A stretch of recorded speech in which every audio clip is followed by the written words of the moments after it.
L'absence de séparation d'avec les parents et l'immaturité psychologique sont à l'origine de nombreux problèmes d'estime de soi, de prise de décision et de besoin d'approbation. Surmonter cette dépendance affective est donc une étape importante de la croissance. Pour aborder le concept de séparation et savoir de quoi il s'agit, nous allons examiner pourquoi on se sépare de ses parents, quelles en sont les conséquences et pourquoi il faut entreprendre les actions nécessaires pour vivre la séparation à l'âge adulte. Pourquoi faut-il supporter la séparation d'avec ses parents? La séparation n'est pas seulement la séparation de l'enfant d'avec sa mère, mais aussi d'avec ses parents et toute sa famille. Le résultat de ce processus est la capacité de gérer et de contrôler de manière autonome tous les aspects de la vie, de prendre des décisions et d'assumer des responsabilités. L'enfant vient au monde en étant totalement dépendant de sa mère et un lien émotionnel et physique profond se crée entre eux. Chaque jour, le bébé grandit, apprend de nouvelles choses et devient de plus en plus indépendant, jusqu'à devenir une personne adulte et autonome à la fin de l'adolescence. Cependant, ce n'est pas le cas pour les parents lorsque le processus de séparation est naturel et détendu pour l'enfant. Souvent, la mère est très inquiète pour l'enfant et veut cesser de voir l'adulte dans l'enfant. Tout cela ne peut qu'obliger la personne à acquérir la conscience particulière de soi inhérente aux personnes indépendantes et à éprouver constamment de la culpabilité et de la peur pour son comportement, que les parents n'approuvent pas. Comment mettre en œuvre la séparation d'avec les parents à l'âge adulte? Pour tolérer ses parents et ne pas gâcher sa relation avec eux, il faut faire un gros travail sur ses pensées et ses comportements. Il s'agit d'une démarche à suivre pas à pas. Adieu à l'enfance. L'enfance est terminée et la perception de se comporter comme un enfant n'est plus possible. Elle est très bloquée et ouvre de nouveaux horizons. Ce n'est qu'ainsi qu'une personne peut prendre l'entière responsabilité d'elle-même, commencer à prendre l'initiative dans toute entreprise, être proactive, compétitive et prête à se réaliser. Perception de l'influence parentale. Tous sont issus de familles où les influences et les attitudes normales sont inculquées et imposées. Même si les adultes pensent qu'ils agissent de leur plein gré, leur éducation influence également leur acceptation. La séparation totale ne se produit pas tant que l'on n'a pas compris que, par leurs différents comportements, les gens ne font que répéter les scénarios de leurs parents et tentent de répondre à leurs attentes. Suivi de la manipulation. Souvent, les parents manipulent leurs enfants lorsqu'ils ne veulent pas qu'ils grandissent et deviennent financièrement et psychologiquement indépendants. C'est pourquoi traquer et contrer la manipulation est une autre étape essentielle vers la séparation. Ce n'est qu'en établissant des limites personnelles que l'on peut mettre fin à la manipulation. Par exemple, discuter avec les parents du fait qu'ils ne doivent pas toucher aux effets personnels sans permission ou entrer dans l'appartement avec les clés sans avertissement. Éviter les comportements malsains. Si un enfant ou un parent a peur d'être seul ou est sujet au contrôle des autres, pourquoi serait-il sans moi, ou je dois le contrôler? La personne est dans une relation de codépendance. Sortir de cette situation peut être difficile, mais cela vaut la peine d'essayer car cela peut supprimer des comportements inutiles et de la culpabilité. Indépendance vis-à-vis des attentes parentales. Un parent qui lie psychologiquement son enfant à lui-même attend beaucoup de lui. Il essaie alors de le satisfaire par tous les moyens possibles, en quête d'amour et d'approbation. Cependant, quels que soient les efforts déployés, il y aura toujours des moments où le père ou la mère sera frustré. Il suffit qu'une personne comprenne que pour grandir et s'isoler psychologiquement, elle n'est pas obligée d'obéir aux exigences de ses parents. Chacun a le droit de vivre sa vie comme il l'entend. Le pardon. Au fur et à mesure que l'enfant grandit, il comprend mieux que les parents ont causé le complexe ou le traumatisme psychologique d'une manière ou d'une autre. Malheureusement, les pères et mères idéaux n'existent pas et ne sont pas aussi parfaits et omnipotents qu'on le pensait dans l'enfance. Il faut donc l'accepter et essayer de ne pas en vouloir à ses proches. De toute façon, ce sont eux qui vous ont aidé à devenir une telle personne avec vos vertus et vos aspects positifs. S'éloigner de ses parents. S'il n'y a pas de raison sérieuse pour que vous viviez avec vos parents, comme leur soutien ou leur soin continu, vous devriez déménager dans un espace de vie séparé. Cela vous aidera à reconnaître rapidement votre indépendance et éliminera certaines manipulations. Vivre dans votre propre maison peut être un excellent point de départ pour une nouvelle vie d'adulte. Se déculpabiliser.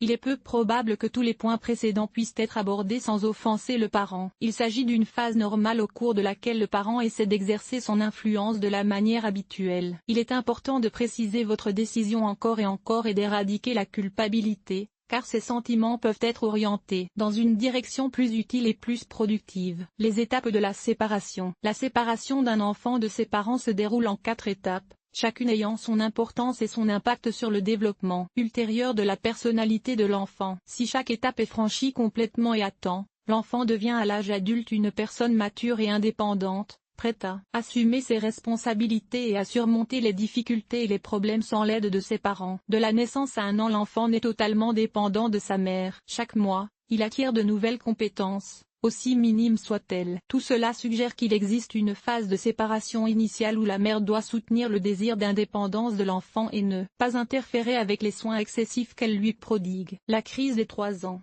À cet âge, l'enfant commence à se reconnaître en tant qu'individu et vérifie ce qu'il peut faire avec ce qu'il peut faire. Il est important que les parents n'étouffent pas les désirs du bébé avec des phrases telles que « Tu es petit, je vais le faire moi-même, ne touche à rien, tu ne sais pas faire, allez, allez, je vais le faire plus vite ». Une autre étape importante à cet âge de la séparation est la visite au jardin d'enfants. À ce moment-là, le bébé se sentira complètement isolé de la tutelle de ses parents et plus il sera indépendant, plus il se sentira à l'aise parmi ses camarades. L'adolescence. C'est la phase la plus difficile de l'éducation d'un enfant, qui affecte à la fois ses parents et lui-même. L'adolescent commence à s'identifier et à chercher sa place dans le monde. Les perspectives, les opinions et les intérêts de ses pairs sont importants pour lui. Au contraire, les opinions de ses parents deviennent injustes. C'est dans ce contexte que naissent les désaccords et les conflits. Les parents qui tentent de réprimer les désirs et de contrôler la classe et les relations de leur enfant interfèrent avec cette phase de séparation psychologique. 17-19 ans. L'entrée dans la vie adulte complète la séparation des parents d'un fils ou d'une fille. À ce stade, l'enfant adulte a déjà replié ses idées stables sur la vie et est prêt à s'en débarrasser par lui-même. Il établit sa vie, tente d'atteindre l'indépendance financière, répartit son temps et noue des relations avec le sexe opposé. Les parents n'influencent pas actuellement les décisions de l'adulte, mais sont prêts à offrir leur soutien et leurs conseils si nécessaire. Technique de séparation d'avec les parents. Il existe 3 techniques pour se séparer d'un parent, qui doivent être utilisées conjointement. A. Technique de séparation parentale RACE. Vous devez vous comprendre, vous souvenir de tous les moments désagréables associés aux parents et lui pardonner. Le mieux est de le faire sur papier. Enregistrer toutes les humiliations et vaincre toutes ces douleurs en cassant ou en brûlant la feuille. Exprimer sa gratitude.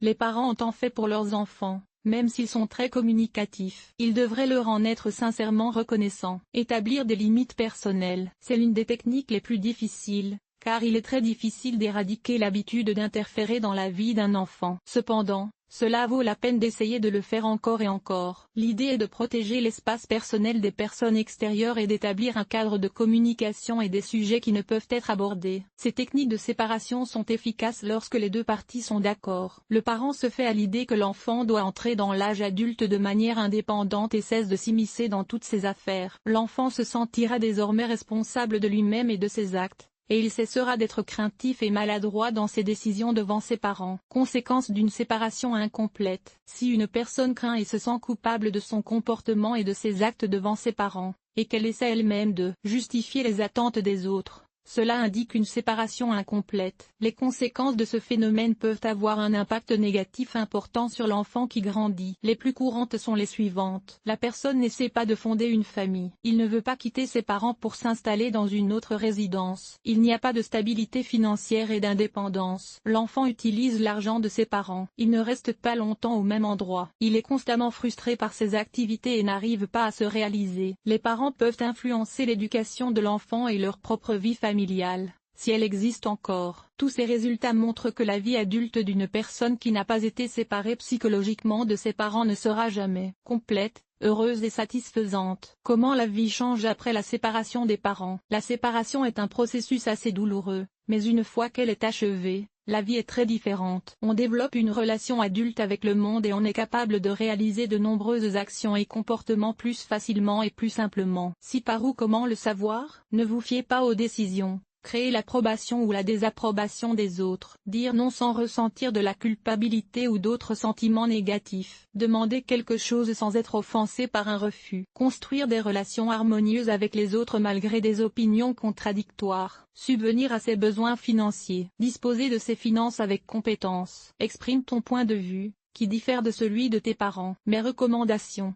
Pour vous séparer de vos parents, vous devez franchir progressivement toutes les étapes. Ce n'est pas facile du tout et il faut se rappeler les points suivants. Ne pas franchir rapidement toutes les étapes de la séparation. Chacune doit avoir son effet, même si elle est douloureuse. Réaliser et accepter le fait que les parents peuvent avoir leurs propres problèmes psychologiques qui vous affectent, contrôle excessif, bipage, infantilisme, etc. Soyez honnête en votre présence. Les divisions peuvent ne pas venir de vos parents, car tu as tes propres intérêts à cœur, tu n'as pas à prendre de décision, à mettre en place ton budget et à construire des relations avec les autres. Le pardon et la gratitude envers tes parents est l'une des étapes les plus importantes de la séparation. Si vous vous éloignez d'eux, vous continuerez à vous sentir offensé, mais l'emprise psychologique que vous avez sur eux ne disparaîtra pas. Essayez d'accepter les aspects négatifs de votre personne. Tout le processus de séparation est vécu comme une insatisfaction, une culpabilité et une frustration. Ne cachez pas ces sentiments, mais réfléchissez à leur origine et à leur raison d'être. N'ayez pas peur de vous demander d'où ils viennent. Si les parents ne permettent pas à leur enfant adulte d'entrer à temps dans la vie adulte,